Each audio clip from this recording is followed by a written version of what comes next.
हिमाचल प्रदेश के धर्मशाला की बेटी इन दिनों पहाड़ों पर चढ़ने का जुनून उसके अंदर जाग चुका है और 2 महाद्वीपों के 2 माउंटेन को फ़तेह कर चुकी है। इससे पहले मैं आपको बता दूं कि अंजलि किलिमंजारो का जो माउंटेन है उसको फ़तेह करके आई थी और हाल ही में कल शाम को अंजलि धर्मशाला पहुंची है और ये रशिया के माउंटेन एल्ब्रूस को फ़तेह करके पहुंची है। अंजलि से हम बात करने का प्रयास करेंगे। अंजलि, किस तरह का ये सफ़र तुम्हारा रहता है? जुनून आपके अंदर है। 7 महाद्वीपों में से 7 माउंटेन आपने चुने हैं, 2 को फ़तेह कर लिया है, 5 बाकी रहते हैं। कहाँ से ये प्रेरणा मिली और क्या अंदर का जुनून कैसे जागा ये आपका? जुनून तो बचपन से ही है कुछ करने का, क्योंकि इतनी कम उम्र में इतना कुछ कर लिया तो मतलब कुछ करके ही ऊपर जाएंगे खाली हाथ तो नहीं जाएंगे ऊपर। और अभी तो 5 कॉन्टिनेंट और बचते हैं मेरे, जो कि पॉसिबल है जहाँ तक साड़ी के साथ और गद्दी कम्युनिटी को प्रमोट करना वहाँ तक। और प्रेरणा तो खुद से ही मिली है, क्योंकि लाइफ में इतना स्ट्रगल किया है तो प्रेरणा एक मैं खुद हूँ। और दूसरा मम्मी ने बहुत स्ट्रगल किया है लाइफ में, उनको देख के भी काफ़ी मतलब जुनून आया ज़िंदगी में कुछ करना है। एज ए लेडीज़ उन्होंने इतना कुछ किया ज़िंदगी में। बैकग्राउंड इतना अच्छा भी नहीं था बिल्कुल भी। फादर थे उस वक्त, वो ना भी थे होने के बराबर ही थे, क्योंकि फैमिली कंडीशन बहुत ही ख़राब थी। तो मम्मा ने स्ट्रगल किया था तो उन्हीं को देख के ही आगे मैंने किया स्ट्रगल। अंजलि, कितने सालों से आप इस लाइन में हो और कितना वक्त आपको लग गया इस मुकाम तक पहुंचने में? मैंने ये 2010 से स्टार्ट किया था, तो अभी तक मेरे ख्याल में 9-10 साल होते हुए हैं। 14 साल की उम्र से यहाँ तक पहुँचने के लिए बहुत वक्त लगा, बहुत ही ज़्यादा। इतनी मेहनत लगी है कि मैंने हर एक चीज़ को फेस किया ज़िंदगी में इतनी कम उम्र में। और सबसे पहले तो धन्यवाद मेरे यहाँ स्टूडेंट का, उसने काफ़ी मदद की यहाँ तक पहुँचने के लिए। वो मुझे 2022 में मिला था। उसने काफ़ी मुझे सपोर्ट किया, बताया मैडम कि 7 कॉन्टिनेंट होते हैं, ऐसे-ऐसे क्लाइम होते हैं। जबकि मुझे किसी और ने इतना अच्छे से बताया नहीं था इस बारे में कि माउंटेन को क्लाइम करने के बाद भी नेम और फेम मिलता है।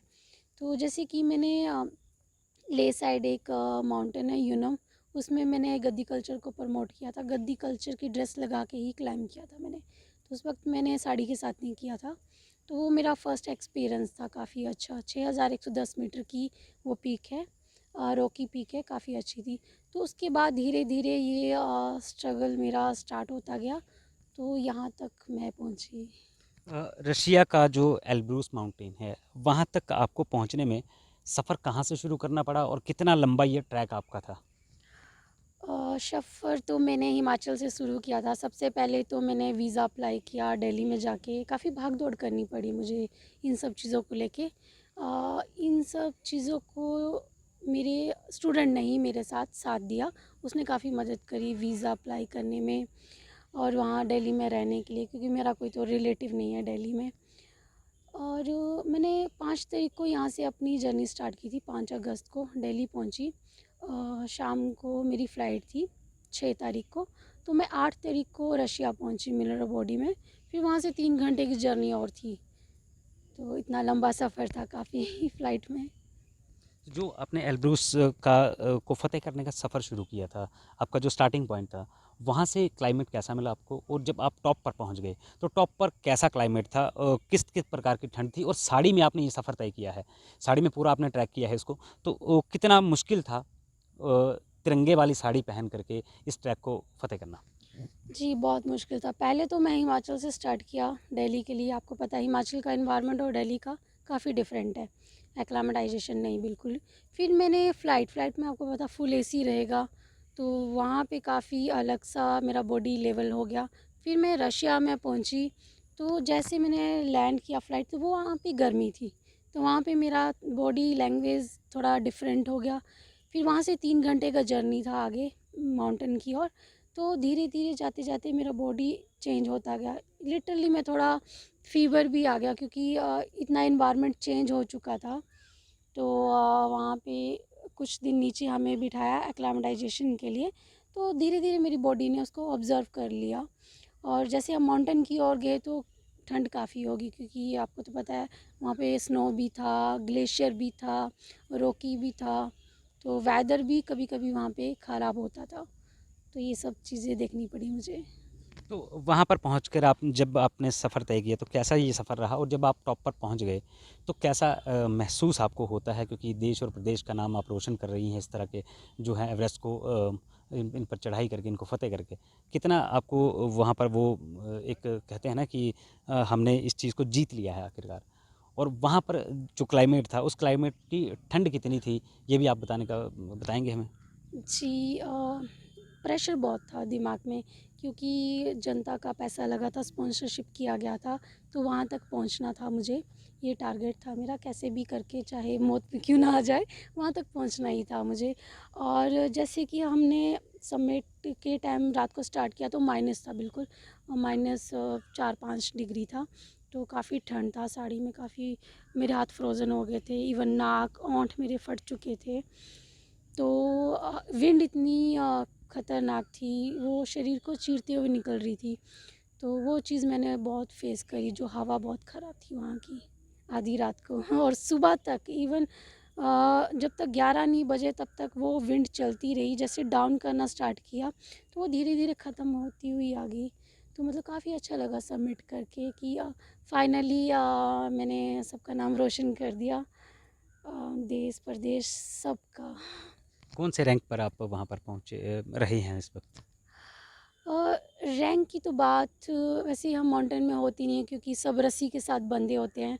तो मैं 6 लड़कों में सबमिट करके कि फाइनली मैंने सबका नाम रोशन कर दिया, देश प्रदेश सबका। कौन से रैंक पर आप वहाँ पर पहुँचे रहे हैं इस वक्त। रैंक की तो बात वैसे हम माउंटेन में होती नहीं है, क्योंकि सब रस्सी के साथ बंधे होते हैं।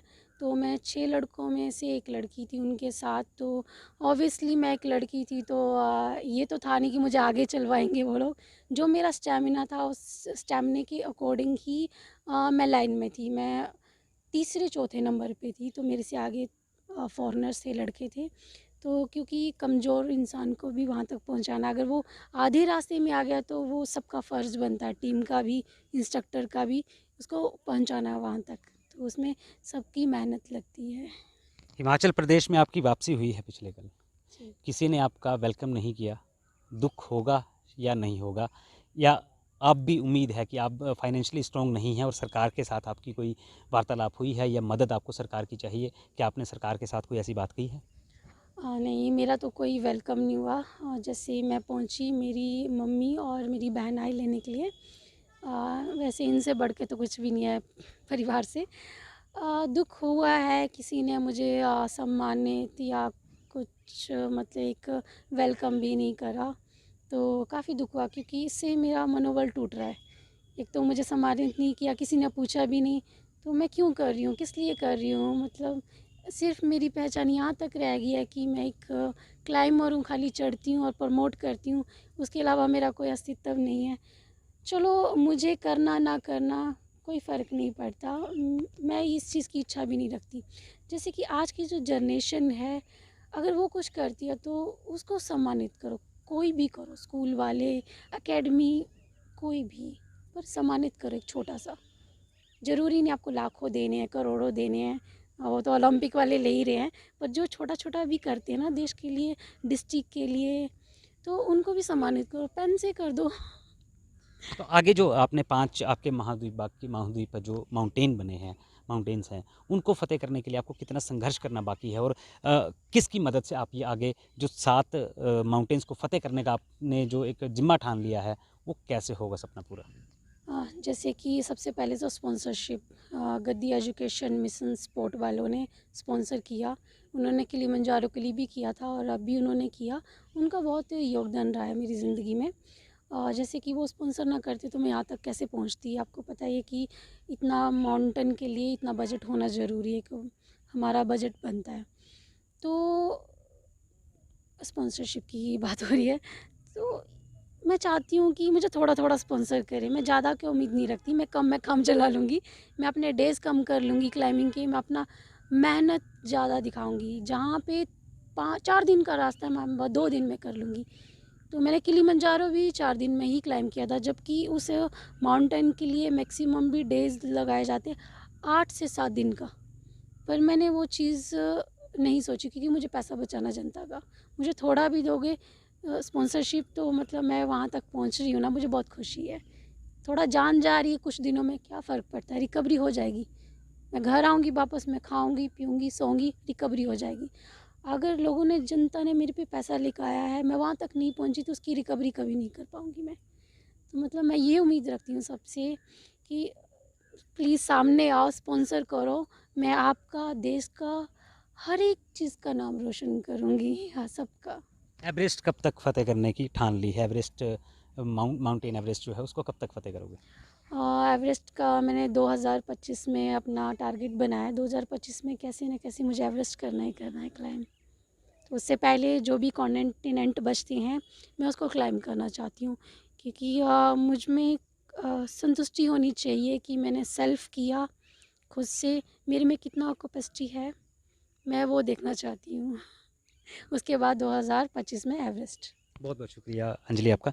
तो ये अंजलि हमारे साथ इस वक्त मौजूद थी, जिन्होंने कहा है कि 2025 में अब ये माउंट एवरेस्ट को फ़तेह करेंगी। हालांकि इनकी जो राह है उसमें कई सारी कठिनाइयाँ आ रही हैं, और इन कठिनाइयों को दूर करने के लिए जनता वाल से भी आग्रह है कि थोड़ा थोड़ा ही करिए, इस बेटी के लिए करिए, ताकि ये बेटी जो इसने सपने संजोए हैं, इन सपनों को पूरा कर सके, और साथ ही साथ प्रदेश के साथ साथ देश का नाम भी रोशन कर सके।